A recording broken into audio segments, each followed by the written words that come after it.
Yeah, thanks a lot, and thanks for the presentation. Something that struck me when reading the department's regulatory impact assessment is the fact that workers with paid sick leave are 28% less likely than workers without access to paid sick leave to be injured at work. And it raises a question about how many workers, how many meat factory workers, for example, have suffered significant injuries as a result of working while sick. So moving to a sick pay scheme is, of course, welcome, although I think this is far from what we need. So just to go into that, the opening statement claims that this will bring Ireland in line with its European and other developed country peers. And in the sense of having a statutory sick pay scheme, having one at all, then that is the case.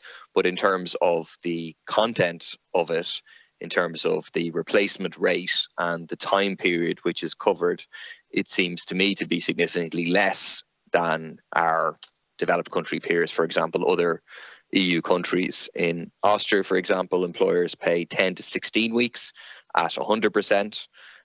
Germany, for the first 6 to 12 weeks, Germany employers must pay a sick worker's full wage for up to 6 weeks. France, employers pay between 60 and 90 days at 90% for the first 30 days.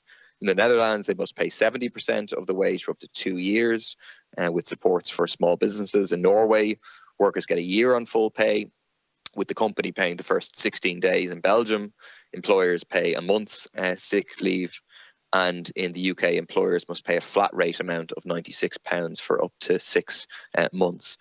So how does what is introduced here in the department's analysis compare with other EU countries?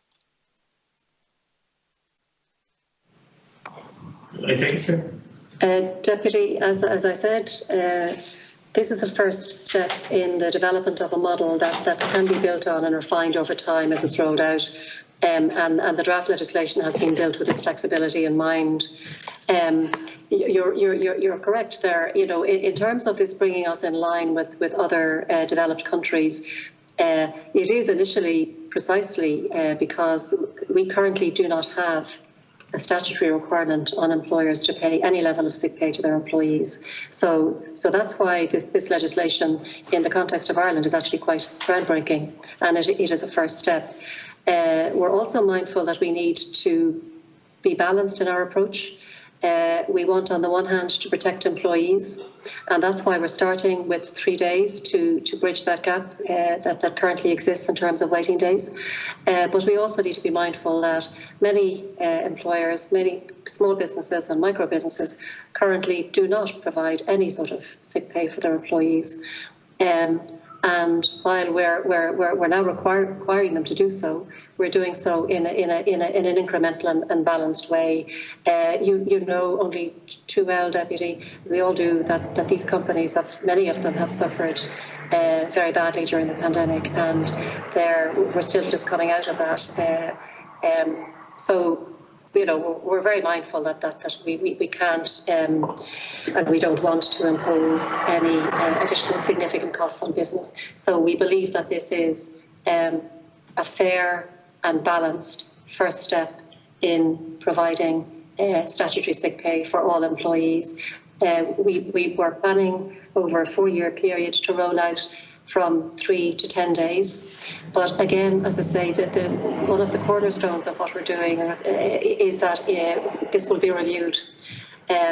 Starting early on in the rollout of the scheme, we'll be keeping a very close eye on this to see how it's working, and whether or not it can and should be refined. And I'm sure we will find, as the scheme rolls out, that there will be things that we didn't think of or should have done differently, and we will move to change those.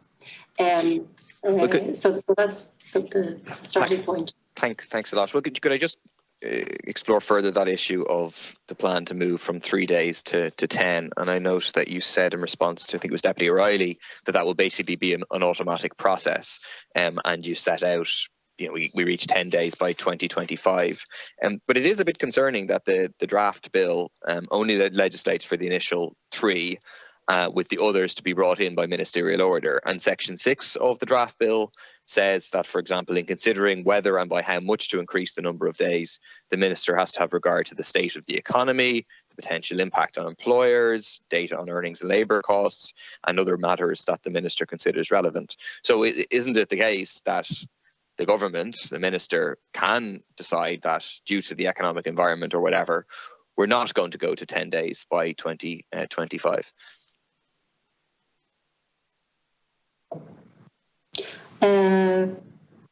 In theory, yes. If some external shock hits the economy, I think everything will have to be back on the table. But the clear policy intention is to start at 3 days and move to 10. That is the stated intention of the policy. There is also nothing in the legislation. There is a break in that we are proposing that in order to protect employers in particular, that there will be no move greater than an additional 3 days per annum. But we believe that this is the most prudent way. Putting operational details of a scheme into primary legislation, we have found in the past can tie the hands of the policymakers who maybe want to move faster than the legislation allows. And we find that we have to go back to the drawing board and amend primary legislation in order to move quicker. Thanks. I mean, I hope that we have governments that want to move quicker on workers' rights, but unfortunately we generally haven't. We've generally had governments that want to move slower, I think. And so I'd make the similar point about why the 70% isn't specified in the draft bill. Again, the 70%, the maximum of 110, that's also there. It's not in the bill itself. It simply presumably will be there by ministerial order. So that also raises the possibility that ministerial order could specify even less than the 70%, doesn't it? It's time you look to see advice. I mean, again, we're working as well based on advice by the parliamentary drafts person and the legal side, who advised not to put these details into primary legislation, so that they can be varied by regulation. Again, the figure of 70% was arrived at. You will be aware because it seems that you have read the various documents that we have developed, like the RIA and the International Review. There is a very wide range of schemes available out there. Some less favourable than what we're introducing, and some more favourable. I accept that. Our intention is to be amongst the best in class in the developed world in terms of protecting employees. That is our ambition. We are starting modestly, and again, I would reiterate that we're starting modestly, but very firmly and very clearly with a path set out, moving relatively quickly to 10 days. It's a first step. It's a model that can be built on and refined over time. But clearly, we have to have due regard to the plight of small and micro businesses at this particular point in time, many of whom are not very pleased that the government is introducing this, and many businesses that we have spoken to say that they actually recognise the benefits of businesses providing sick pay to their employees, and the fact that this will improve relationships and reduce employee turnover and all that. So look, a lot of what we do in public policy, Deputy, and in devising legislation, as you well know, is striking a balance between various stakeholders and where we are in the economic cycle. And I believe that this bill, we believe as a department, that this bill at the moment strikes the right balance, but sets a clear level of ambition that the government is minded, will be minded to follow, to make sure that we are best in class when it comes to these types of protections. Thank you, Ms. Thanks. Dunn.